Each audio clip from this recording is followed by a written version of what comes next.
Okay, guys, this is the third video. This is smart founders versus newbie founders roadmap. This is how to be a smart founder and not a newbie founder and make all of those mistakes that cost you all kinds of time and money.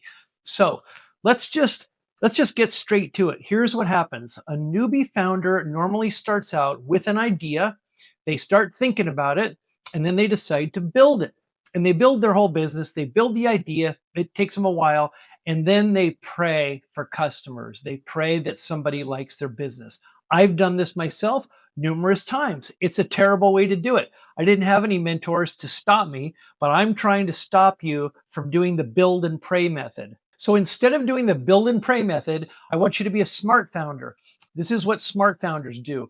They come up with an idea, they think about it, and then they validate the idea in front of real people. They find real customers. Then they look for market fit.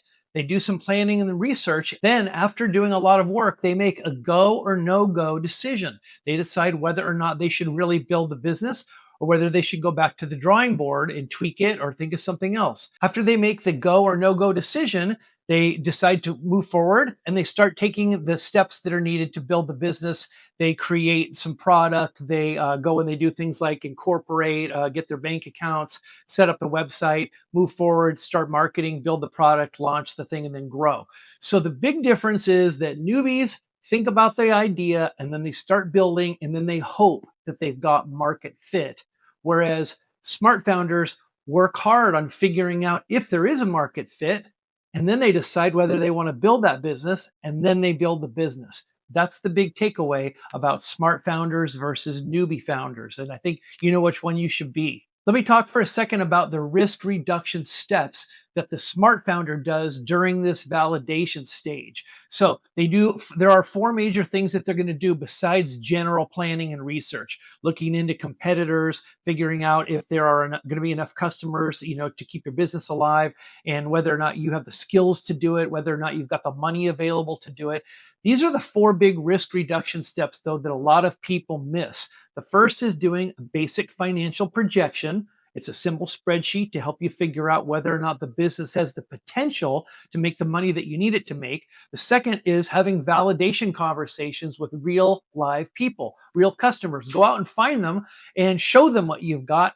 Ask them whether or not they think it's a good solution. Make sure that you understand their pain points, and hopefully they give you some energy back and they say, "Ooh, what are you doing? This looks interesting to me. I'd like to buy this. When is it going to be available? How much will it be?" And so hopefully you generate excitement from these people and they want your product or your service from you.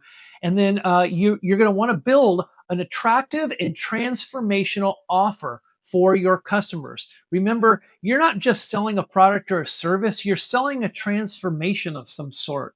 This is a big topic, and I should do a whole video about this, but a customer is buying something that makes them feel better, whether it's helping them to get their, if you sell gas, you're not just selling gasoline, you're selling the ability to get the car wherever the people want to go and maybe get to their meeting or get to pick up their kids at school. Or if you're selling clothing, it's not a shirt on the back, it's like a lifestyle, or it's like it's the persona. It's the way that the person wants to be seen by the outside world. So maybe they like labels, maybe they like fashion, maybe they like sporting goods, maybe they like band t-shirts, who knows. But so you're not just selling a thing, you're selling a transformation.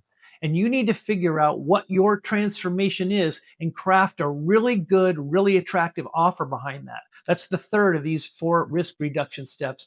And the fourth thing is you will need a realistic marketing strategy. I can't tell you the number of times somebody says to me, "Tim, I have a marketing plan." "Oh, what is it?" "Oh, I'm going to do social media," or "I'm going to run ads and do social media." That's not a plan. You need to deeply understand those things to figure out whether you can do those and whether you've got the money, the time, and the expertise to do a good job. So those are the four risk reduction steps that you want to take during the validation stage. And those are going to save you from building a business that's never really going to work. There's a ton of information about all of this stuff on the StartABusiness.Center website. Hit me up too if you have any questions.